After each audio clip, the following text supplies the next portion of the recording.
سمرقندی کهن، ای مخزن اسرار، در کنار جلوه دارد با وقار افراسیاب.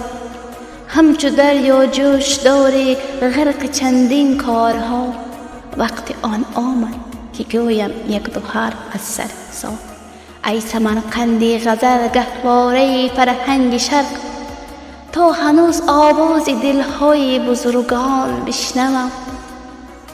هر وجب خاکت عجب تمثال نام و ننگ خلق، از تماشای جلایت غرق الهام شوم. ای سمرقندی قشنگ، ای روضه رضوان من، ای نظرگاه خدا و زمره پیغمبران، در نهادت مرج دارد روح اجدادان ما، می رسد بر گوش از دور مژده های سوختیان.